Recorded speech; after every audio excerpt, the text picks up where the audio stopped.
자, 연대를 주제로 한 모닥불 지금부터 볼 텐데 조금 전에도 얘기했지만은 우리가 잊지 말아야 될 게 EBS에 있는 작품이 우리의 어떤 그 동화줄 같은 그런 존재는 아니야. 사실 이제 연계가 되더라도 연계된 작품들이 있잖아. 대체로 쉽게 나와. 그러니까 공부를 한 놈이나 안 한 놈이나 차이가 별로 없어. 진짜 그래. 근데 그 연계 안 되는 거 있잖아. EBS에 나와 있지 않은 작품들은 이게 등급을 딱 가르는 기준이 되버려.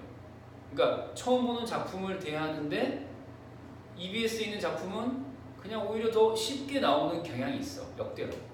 그러니까 처음 보는 작품, EBS에 없는 작품이 실제로 또 어렵게 나와. 알겠지? 그래서 지금 선생님이랑 같이 하는 이 수업 자체가 EBS 작품을 왜 정리를 해주지도 않고 맨 무슨 읽는 방법만 가르쳐주고 이렇게 불만을 가질 수 있는데 읽는 방법이 여러분 등급을 올려주는 거예요.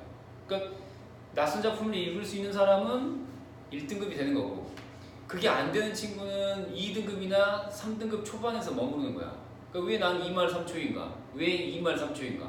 낯선 작품 해석이 안 되기 때문에 그러니까 문학에서 틀리는 게 있으니까 2말 3초가 되는 거거든. 문학에서 틀리는 게 없잖아? 그러면 무조건 1등급이야. 그 정도의 그 안목이 있는 친구라면 독서도 나름 잘해.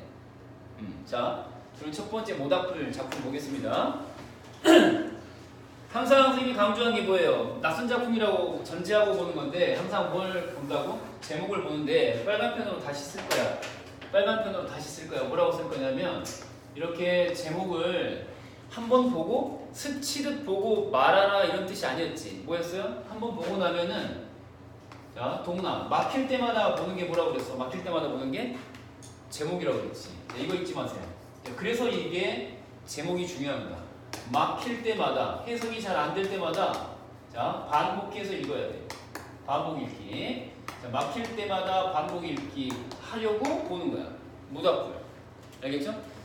그러니까 이제 시 해석이 우리 삼천포로 빠지는 일이 없도록 엉뚱하게 빠지는 일이 없도록 하기 위해서 잘 봐두란 얘기야. 알겠지? 자, 이제 봐봐. 새끼오기도 헌시자, 그 다음에 이제 잡아. 제목을 맨 처음에 봤으면 그 다음에 뭘 봐야 돼? 이제 보기를 봐야 되는데 이거 지금 문제풀이용이 아니니까 봤다 치고. 알겠죠? 그 다음에 중요한 게 시어가 중요하다라고 했어요? 아니면은 문장이 중요하다라고 했어요? 홍주야. 문장이 중요하다라고 했지. 기억나니? 문장이 중요해. 시어는 늘 의미가 고정돼 있어요? 변해요? 시어의 의미는 늘 변하지. 얘들아, 이 시어는 들락날락 늘 변화무쌍한 게 시어야. 변화를 한단 말이야. 그러니까 예를 들어서 똑같은 구름, 클라우드, 꿀꺽꿀꺽. 선생님 목이 마른데요? 맛있어요. 클라우드. 그 클라우드 말고 구름은 보통은 간신배, 마이너스 그렇잖아? 근데 그 김수영의 대수능 기출 가운데 김수영의 구름의 파수병 그러면은 구름은 플러스야 마이너스야 거기서는? 구름의 파수병은? 그러니까 매번 달라진단 말이야. 알겠어요? 그러니까 시어의 의미는 항상 변화해. 근데 문장은 변화를 변하지 않아? 문장은 변화를 하지 않아. 그러니까 변하지 않는 문장을 항상 붙들고 변하지 않는 문장을 붙든다는 얘기는 문장에 뭘 보라는 얘기야? 구조를 보라는 얘기야. 구조. 시어에 뭘 보지 말고 의미를 찾으려고 하지 말고 결과적으로 구조를 알면 이제 의미도 자동으로 이제 도출이 되는 거거든. 문장 구조를 보려고 노력해야 돼. 준영이 혹시 기억할 수 있을까요? 문장 구조를 보라고 할 때는 한국말은 뭐까지 들어봐야 돼? 한국말은 끝까지 들어봐야 돼. 그러니까 끝에 오는 문장 성분이 뭐야? 서술어. 그러니까 서술어 위주로 읽어야 돼. 서술어. 서술어 위주로 읽으라는 게 이거 서술어 위주로. 자, 그거 오늘 이 시간에도 적용을 해볼 거야. 서술어 위주로 읽는 거야. 새끼오르도 헌신짝도 소똥도 막 이렇게 이어질 때 서술어가 얼른 안 나오잖아. 그럼 중간에서 멈추면 안 돼.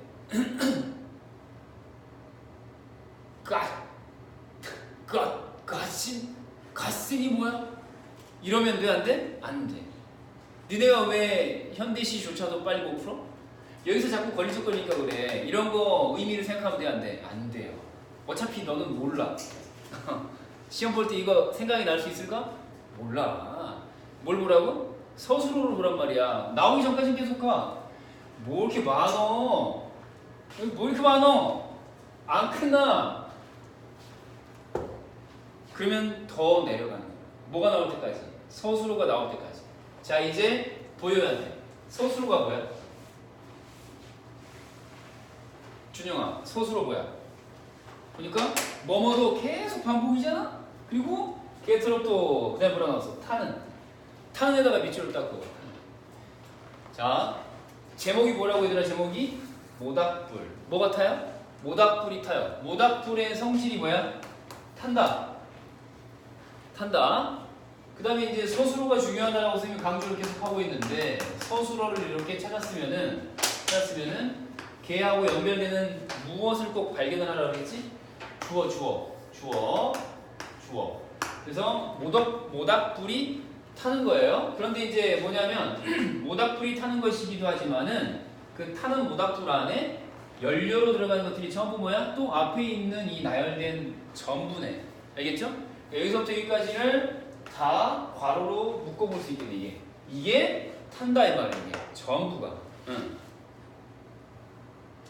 그럼 다시 이제 앞으로 와서 이 괄호 안에 있는 녀석들의 공통점을 생각해봐. 공통점을. 전부 다 뭐야? 너 같으면 이거 집에다가 갖고 있겠니? 버리겠니? 버리겠지. 집에다가 이걸 모으는 사람이다. 그럼 취향이 되게 독특한 거야. 어? 이른바 뭐 오타쿠 같은 뭐 이런 히키코모리 같은 녀석들이 이렇게 갖고 있을 수 있지. 특이한 성향입니다. 그럼 이제 애는 전부 다 뭐냐면 써볼게. 가치가 있는 녀석들이 어떤 녀석들이야? 가치가 없는 녀석들이고, 그래서 결국은 어떻게 되는 거야? 갖고 있는 거야? 버리는 거야? 버린 것들이고, 버려진 것들이고.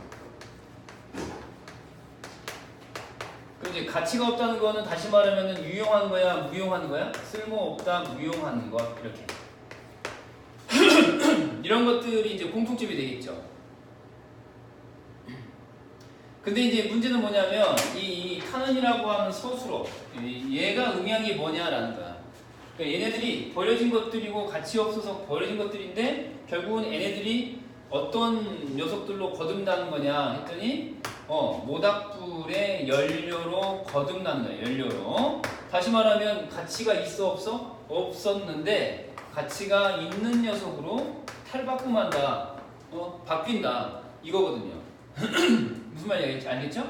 가치가 없어서 버려진 것들이었는데 가치 있는 녀석으로 탈바꿈된 거야. 이해됐지? 그러면 이제 시에서는 보통 선지에서 이런 경우 어떤 말이 나오냐면은, 자, 이런 건 삶에 가까워 죽음에 가까워. 예를 들면은 죽음에 가깝죠. 근데 이제 얘는 다시 쓸모가 생겨났으니까 살아난 것으로도 볼 수 있어. 다시 말하면은 재생이다 라는 말 쓸 수 있을까요? 없을까요? 있겠죠. 다시 살아난다. 재생. 주정 알겠니? 그래서 이제 그런 의미, 쓸모없는 것에서 쓸모 있는 것으로, 자, 가치 없는 것에서 가치 있는 것으로 살아난 걸 얘기하는 거야. 자, 시를 해석할 때 이 갓신이나 내가 지금 체크하는 거 따라서 체크해봐. 갓신. 그 다음에 개니바디 할 때 닙바디. 그 다음에 뭐 모를 만한 것도 뭐 있어요. 밑에 가서 집 이런 거. 이런 것들은 그 의미를 찾는 게 별로 의미가 없어요. 그 사실 실제로 이런 것에 사전적 의미를 물어보는 시험은 없어요. 수능에서는. 알겠죠? 그것보다 뭐가 중요해? 여기서 탄다는 게 무슨 의미일까를 생각해야 되는 거야. 알겠지? 여기는 재생의 공간으로서의 모닥불 이렇게 얘기를 해야지. 모닥불이 없었으면 쓸모없는 것으로 버려졌겠지만 모닥불이 있으니까 다시 연료로서 쓰임새를 얻은 공간 이렇게 이제 이해하시면 되겠죠. 자, 그럼 이제 뜻은 써봅시다. 갓신은 가죽신의 줄임말이에요. 가죽신. 가죽 소재로 된 신발을 말하는 거야. 준영 알겠지? 자, 닙바디는 뭐야? 이야 이. 이빨. 그 다음에 밑으로 가시면 집 나왔지. 깃털이야, 깃털. 이건 중요한 게 아니야. 이건 중요한 게 아니야. 알겠지? 집에다가 다 깃털 모으는 사람 없지? 인디언이라고? 그래. 뭐 그럴 수도 있겠다만. 꽝 깃털은 내가 모은다는 얘기 들으면서 닭 깃털은 좀 아니다. 냄새 좀 날 텐데. 자, 이제 2형 가는 거야. 재단부 초시도로 시작되는 문장 보이지? 자, 이제 그러면 선생님이 얘기를 했으니까 이제 알아먹어야 될 거 아니야. 뭘? 아, 재단은 별로 중요한 게 아니구나. 응? 초시도 뜻을 꼭 알아야 되는 건 아니구나. 예를 들어서 이런 한자말들 같은 경우는 시험 보게 되잖아. 그러면 뜻풀이가 나온다고. 알겠죠? 그러니까 재당이나 초시나 이런 건 별로 의미가 없어요. 그러니까 예를 들어서 이제 재당 그러면은 그 가문에서 그 제사를 주관하는 사람인 거고, 초시는 과거 가운데서도 보통 과거를 한 번으로, 그러니까 사법시험도 예전에 보면은 1차로 합격하는 게 아니잖아. 지금 뭐 검찰총장 청문회에 나온 그분도 대학 4학년 때 1차를 합격하고 나서 9년 동안 내내 최종 합격까지 못 갔어요. 왜냐? 사법시험은 1차로 안 끝나요. 2차도 있고 3차 면접도 있어요. 알겠어요?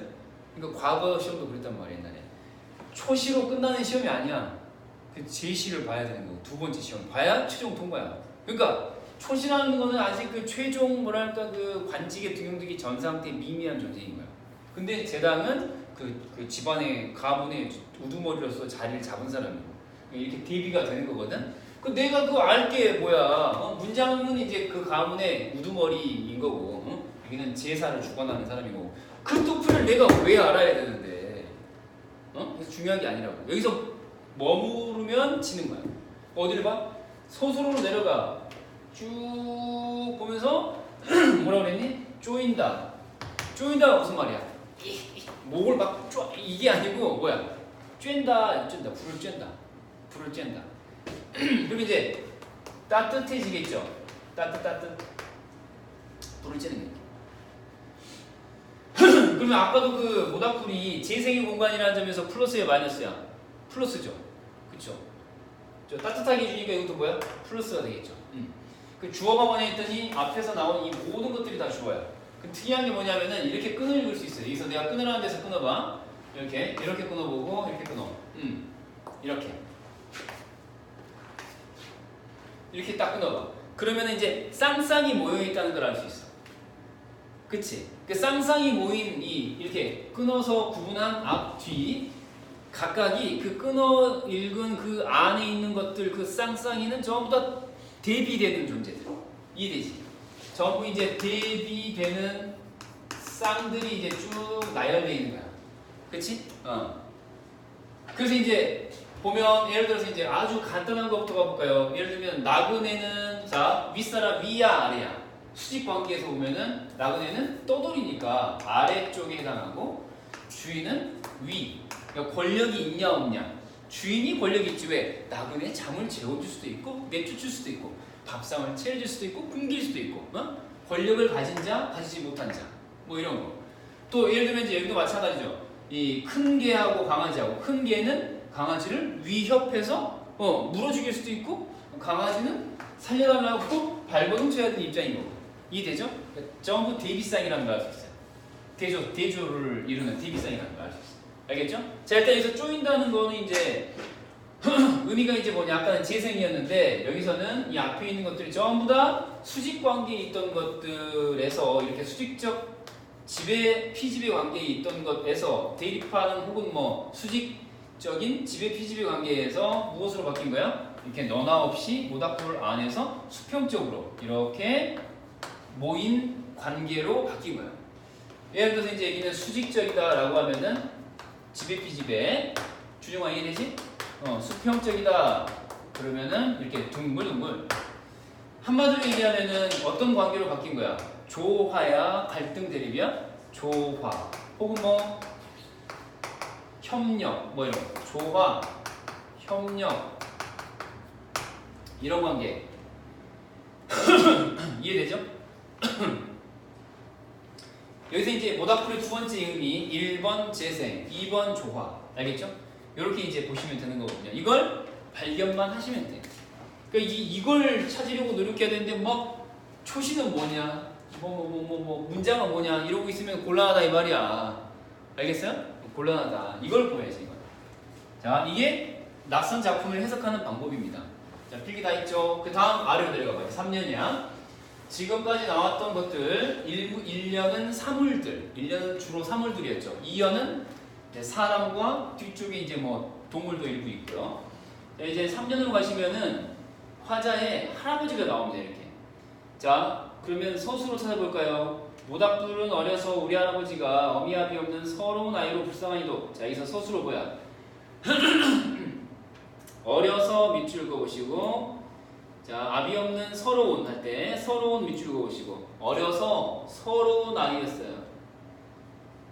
그 다음에 불쌍했습니다. 불쌍하니도 색깔. 자, 이제 밑줄. 몽둥바리가 된 슬픈 역사가 있다. 자, 슬픈에다가 또 밑줄 딱 그어보세요. 자, 무슨 말인지 못 알아먹겠다. 그러면은 자꾸 뭐라 그랬지? 반복해서 읽어야 될 거 뭐? 제목, 모닥불. 이 작품은 모닥불이야. 모닥불이 뭔지를 알아내야 돼. 모닥불이, 모닥불. 정신 차려. 정신 차려. 모닥불이야, 모닥불. 모닥불 안에는 뭐가 있다고요? 슬픈 역사가 있다고요. 모닥불 안에는, 모닥불 관련된 사연에는 슬픈 사연이 있다. 슬프다가 중요해. 그다음 또 뭐가 중요해? 서럽다라고 하는 게 중요해. 슬프고 서러운 게 그 모닥불 안에는 담겨 있는 거야. 그걸 뭐라고 표현하냐면 역사라고 표현했거든요. 근데 사실 할아버지는 개인이잖아요? 그쵸?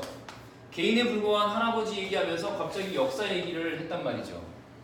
알겠죠? 그러면 이건 뭐냐? 방금 얘기했듯이 개인의 인생이 한 사람의 인생이 자, 공동체의 역사로 확장되고 있다라고 여러분들이 발견하실 수 있으면 가장 좋은 거예요. 자, 할아버지의 슬픈 인생과 더불어 공동체의 슬픈 역사가 그 모닥불 안에는 되어 있다. 이렇게 확장되고 있는 것이다 라고 보시면 돼요. 자, 정리하면 세 번째는 모닥불이라고 하는 것은 우리 민족의 역사, 공동체인 우리 민족의 역사가 자, 담겨 있는 그런 공간이다. 이렇게. 이제 어휘 가운데서 몽둥바리 그러면은 신체적 불구의 어떤 표징이라고 생각하시면 돼요. 몽둥바리는 그 약간 기형적인 신체라고 생각하시면 되는 거고, 발에 약간의 기형이 있는 것이라고 그냥 이해하시면 돼요. 발에 약간의 기형이 있는 그런 사람을 몽둥바리라고 하는 거예요. 알겠죠? 자, 그럼 이제 생각해봐. 다시 불쌍하니도 밑줄 그으라고 그랬지. 그럼 시적 화자의 할아버지에 대한 태도는 어떤 태도야? 불쌍하다에 주목해서 보면은 항상 나오는 걸 예상해야 되는데, 불쌍하다. 연민. 맞니? 연민. 선생님, 왜 그러면 이 작품을 연대라는 주제로 묶었죠? 아까 봤잖아. 예를 들면은 특히 2연에서 보면은 공동체를 이루고 있는 여러 구성원들 가운데서도 윗사람 아랫사람들이 있는데, 그 사람들 사이가 이렇게 돼 있다가 이렇게 바뀌었잖아. 그러니까 그 없이 사는 사람, 불쌍한 사람, 부족한 사람들을 이렇게 평등하게 대해주는, 그 사람들에게 어깨를 내미는, 손을 내미는 그런 주제의식을 담고 있는 거야. 알겠지? 2연을 생각해봐. 그러면 연대라고 묶을 수 있어 없어? 있죠. 이렇게. 또 그 할아버지라고 하는 개인으로서의 할아버지이기도 하지만은 공동체의 일원으로서의 할아버지에 대한, 불쌍한 사람에 대한 연민이 또 담겼기 때문에 또 연대로 묶일 수 있는 거예요. 알겠죠? 지무수기 연대, 그럼 또 맞는 거거든요. 이해돼요? 자, 여기까지. 그러면 이걸 바탕으로 실제 문제를 한번 봐볼게요. 문제는 여러분들에게 풀어오라고 시키는 건데 과제로 내드렸잖아요, 지난주도. 그쵸? 앞에 그 주제 자연, 고향 주제, 고향을 주제로 한 작품 2개 풀어오라고 했는데, 오늘은 일부 하나씩만 대표적인 문제만 좀 풀어보도록 할게요. 자, 뒷장 넘기시고. 그러니까 이런 거야. 사실 예를 들어서 봐봐. 오늘 여러분들이 처음 이 작품을 접했다라고 전제하고 제가 이제 읽는 방법을 가르쳐 드렸잖아요. 근데 이게 또 다시 배경 지식이 되잖아. 그럼 이미 여러분들한테는 익숙한 시야, 낯선 시야? 익숙한 시가 되었지. 근데 시험에는 어때? 이렇게 익숙해진 작품, 즉 EBS 같은 익숙해진 작품이 하나가 나한테 생겼어. 주머니에 들어온 거야. 모닥불이 나한테 있어. 그럼 자신감이 생기지? 근데 시험에는 모닥불 말고 다른 작품이 함께 나온단 말이야. 그러니까 방금 배운 걸 막 암기하는 건 별로 의미가 없어. 재생, 조화, 역사 이러면 안 된다고. 아무런 의미가 없어. 왜? 나라는 작품이 나오는 거거든 시험에는. 어? 이걸 어떻게 할 거냐고 이거를. 어? 이걸 어떻게 할 거냐고. 강강술래라고 나오면 강강술래. 아니 이거 그냥 대수능리 현장이 그냥 술래잡기가 돼버려. 나하고 정답 사이에 술래잡기. 어? 웃기게 돼버린다고. 이걸 해석 못하면 이제 끝장나는 거죠. 알겠어요? 그래서 이제 이 강강술래는 과제로 돌려볼 테니까 일단 그 모닥불을 나한테 배웠으니 그걸 바탕으로 낯선 작품 하나를 과제로 한번 맞닥뜨려 보라. 대신에 가와 관련된 문제는 지금 나랑 같이 봐볼게. 가에 관한 설명 가운데서 자 여기 한번 가볼게. 예를 들어서 문제들 가운데서 같이 볼만한 문제. 첫 번째 문제 가보자. 84번. 가와 나에 대한 설명을 적절하지 않은 거 그랬는데 나는 놔두고 가에 관련된 설명인 건지 아닌 건지만 판단해봐. 각 선지들 중에서. 자 1번. 가와 나는 과거를 회상한 어조래요. 자 과거를 회상. 자 색깔을 딱 해보시고 지금 틀린 거 찾는 거 맞니 얘들아? 이제 과거를 회상하는 어조다 그랬는데 1년, 2년 놔두고 3년 봐봐. 그러면 할아버지의 그 인생에 대한 이야기 나오잖아. 그러면은 맞아요, 틀려요? 가에 해당돼 안 돼? 된다고 할 수 있겠죠. 그 다음 조화로운 삶. 그러면 가에서 몇 년이 떠올라야 돼? 2년이 떠올라야 되는 거고요. 자 일단 3번 놔두고 4번 봐봐. 상징적인 소재를 통해 이상적인 세계를 제시하고 있다 그랬는데 이상적인 세계를 제시했다라고 하기에는 모닥불이라고 하는 소재 자체가 이상적인 세계, 추구해야 될 세계까지는 아니겠죠, 그렇죠? 이해돼요? 모닥불이라고 하는 게 우리 민족에게 있어서 그 부족한 사람, 약한 사람을 돌봐준 과거의 모습은 될 수 있는데 그걸 어떤 그 추구해야 할 이상적인 세계로 제시했다라고 보기에는 부족함이 있죠. 그러니까 과거에 그런 역할을 해왔어 모닥불이라고 말하는 거랑 앞으로 우리가 모닥불 같은 사회로 가야겠어라고 직접 제시하는 거랑은 달라요. 알겠죠? 그래서 요거는 어색하다라고 보셔야 되는 거고 후각적 이미지가 아까 나왔었나 한번 기억해봐. 후각적 이미지는 없고 주로 이제 시각적 이미지 위주로 많이 나왔던 것 같거든? 그치? 후각적인 이미지는 아마 없었던 것 같아. 맞죠? 그 다음에 가에는 일부 방언이 있어요. 아까 그 토속적인 시어들 이렇게 그러는데 시어들 보면은 뭐 예를 들어서 뭐 갓신 같은 거랄지 뭐 밑에 뭐 이런 거 보시면 되겠어요. 자 일단 확실한 것들 위주로 한번 쭉 살펴봤고요. 두 번째 작품으로 넘어가 볼게요 이제. 자 다음 넘겨서 연대를 주제로 한 은행나무 두 번째 작품 가볼게요. 곽재구 선생의 작품은 시험에 나온 적이 있죠. 그 구두 한 켤레 그 있었잖아요. 그것도 이제 나온 적이 있는데 은행나무도 또 의미 있는 작품이에요. 좀 보도록 할게요. 일단 제목을 봐. 은행나무라고 나왔지? 그럼 주된 시적 대상이 은행나무이기 때문에 시를 읽을 때 어떻게 읽어야 돼? 은행나무는 어떠하다 부분을 꼭 찾아야 돼. 다시 은행나무는 어찌한다 또는 은행나무는 무엇이다. 셋 중에 하나를 찾아야 되는 거거든. 동은 알겠지? 자 그럼 이제 첫 번째 1행부터 볼게.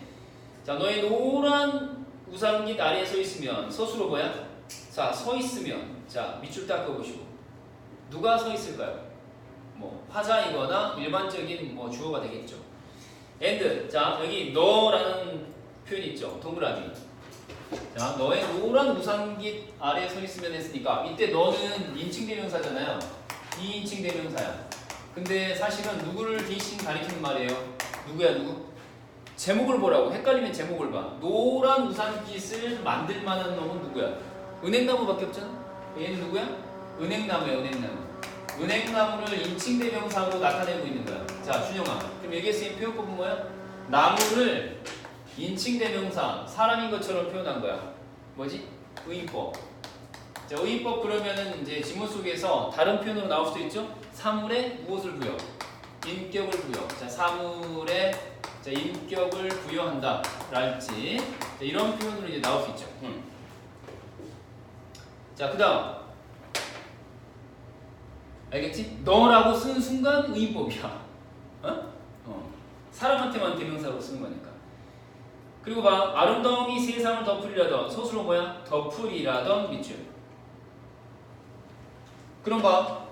이 문장 구조를 보면은 뭐뭐 하면 뭐뭐 하리라던 이런 구조잖아. 그러면 내가 그 은행나무 아래에 서 있으면은 아름다움이 세상을 다 덮는데 우산 같은 은행나무 아래에 있으니까 덮인다 이 말이잖아. 그러면 이 아름다움이라고 하는 게 곧 원관념이 뭘까요? 아름다움이 가리키는 대상은 당연히 무엇의 속성? 은행나무의 속성이겠죠. 헷갈리면 제목을 봐. 제목이 뭐야? 은행나무야. 그 은행나무의 첫 번째 속성이 바로 뭐야? 아름다움이다 라는 얘기야. 자, 그러면 은행나무는 어떠하다? 아름답다. 알겠지? 이게 첫 번째 주제야. 은행나무는 아름답다. 자, 늙은 러시아 문호의 눈망울이 생각난다. 이게 누굴까요? 도스토옙스키야. 도스토옙스키. 들어봤지? 죄와 벌. 죄와 벌로 유명한 도스토옙스키를 말하는 건데, 자, 이 사람이 생각나는데 이 아름다움이 세상을 덮으리라던 이 유명한 사람의 말이 생각나. 어디에 서 있으면? 그 은행나무 아래에 서 있으면. 그러니까 은행나무가 곧 아름답다 이런 뜻이죠. 자, 그 다음 맑은 바람결에 너는 짐짓. 자, 이어지는 거야. 서술도 찾아봐.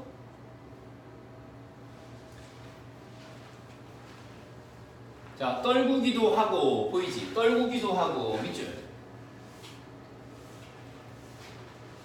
떨구기도 하고. 자, 밑줄 닦아보시고. 그 다음에 이제 빛나는 밑줄 닦아보시고. 그러면 이제 확실하지? 너는 빛나는 눈썹을 가지고 있어. 그러니까 N은 은행나무인데 플러스야 마이너스야? 플러스가 확실하죠. 그렇죠? 자, 다시 눈썹이라는 표현도 역시 마찬가지로 무슨 법이야? 인칭대명사 내도 마찬가지로 너가 자, 너의. 자, 눈썹도 역시 마찬가지로 의인법이라고 봐야 되겠죠. 사람의 신체 일부인 눈썹을 가지고 있다는 거니까 사물이. 자, 떨구기도 하고 뭔가 깊게 사랑해온 사람들을 위해. 자, 보도 위에 아름다운 연서를 쓰기도 한다. 서술로 찾아봐. 사랑해온. 그 다음에 뭐야? 쓰기도 한다. 자, 뭘 써요? 연서. 연서를 쓴대. 연서가 무슨 말이냐? 연서. 사랑하는 사람끼리 쓰는 편지. 응? 사랑의 편지. 사랑의 편지. 너네 연서 써본 적 있니? 나는 초등학교 6학년 때 이미 이 연서를 써본 이 선구자적인 위치에 있는 사람이야. 초등학교 6학년 때 연서를 그럴싸하게 써가지고 그 여학생한테 그 동네에서 제일 아름다운 이쁜 저 여학생 에나멜 구두를 이렇게 신고 다니던 그 팔랑팔랑거리는 원피스를 입고 다니던 그 여학생, 긴 머리 여학생한테 내가 연애 편지 연서를 썼단 말이야. 동훈아, 답장을 받았을까요? 못 받았을까요? 맞습니다. 받지 못했습니다. 실패. 첫사랑은 그래서 뭐라고 하는 거야, 동훈아? 쓰디쓰다 라고 말해. 그게 인생이야. 뭘 알겠어? 뭘 알겠어? 준영이가? 경험이 없잖아. 실패라도 해봤니? 그래, 알았어. 자, 연서라고 했는데 사실 이제 사랑해온 연서를 쓰기도 한다. 자, 누가 쓰는 거야? 주체 찾아봐. 연서를 쓴대. 주체 찾아봐. 주체. 주어가 누구야? 누가? 이런 사람들을 위해서 쓴대. 누가 써? 떨구기도 하고 쓰기도 한다. 에? 누가? 내 비난하는 눈썹 두어 개를 떨구기도 해. 누가? 네가. 네가 누구야? 은행나무. 그러니까 은행나무가 곧 떨어뜨리면 그 한 잎 한 잎의 그 은행나무 이파리가 곧 뭐란 얘기야? 사랑의 편지라는 얘기야. 그럼 이제 어떻게 말해야 돼? 은행나무는 무엇입니까? 사랑입니다. 알겠죠? 자, 그래서 이 사랑에다가 동그라미 2번.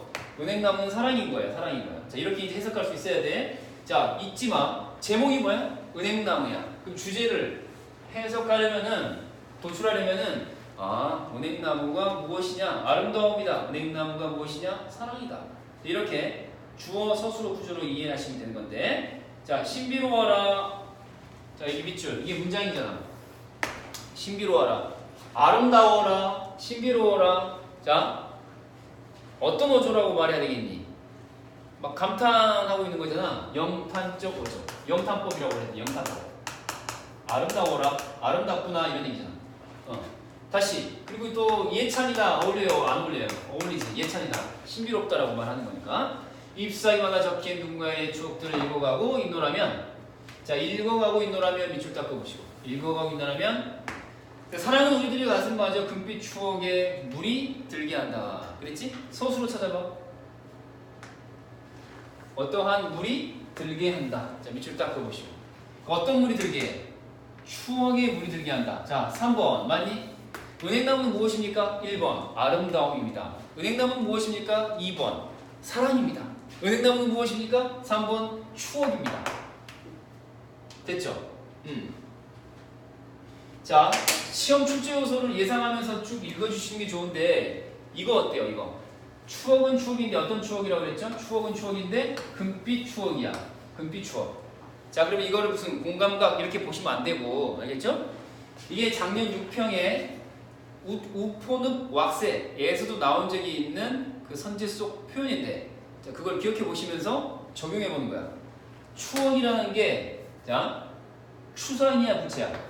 추상적인 개념이고요. 관념이야, 물질이야? 관념에 해당하는 건데, 마치 눈에 보이지 않는 추상, 눈에 보이지 않는 관념인데 빛깔을 지닌 것처럼 눈에 보이는 것처럼 표현하는 거거든요. 이해돼요? 자, 그러니까 추상을 무엇으로 나타냈다 라고 할 때 동그라미에 들어갈 말 3개를 기본적으로 떠올릴 수 있어야 돼. 몇 개? 3개. 자, 떠올려봐. 보이지 않는 건데 보이는 걸로 만들어 놓은 거야. 어떻게? 구체적으로. 뭐라 그래? 구체화했다. 자, 다시 감각되지 않는 거야. 눈에 보이지 않는 건데 눈에 보이는 것처럼 감각 대상으로 표현했다. 뭐라 그래? 구구? 아니, 구구? 기기? 가사? 감각화했다. 응? 자, 다시 형상이 없는 건데 모양이 없는 건데 모양이 있는 것처럼 변화시켜놨다. 뭐라 그래? 형상이 있는 것으로 변화시켰다. 3글자? 형상화라고 얘기한다. 3개를 동시에 떠올릴 수 있어야 돼. 알겠지? 추억이 어떻게 빛깔이 있어? 그럴 수 없잖아? 그래서 구체화, 감각화, 형성화 이 3가지는 자동으로 나와요. 예상을 막 해야 돼. 알겠죠? 어렵지 않지? 자, 계속 갑니다. 필기 끝났으면 그 아래 또 읽어봐. 또 소스로 찾아보는 거야. 계속 읽어봐. 시의 주제는 어떻게 발견하는 거냐?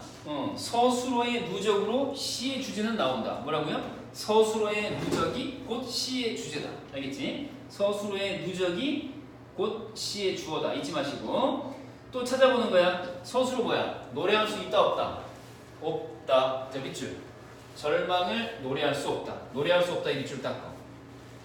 누가요? 아무도 노래할 수 없어요. 뭘요? 절망을 노래할 수 없어.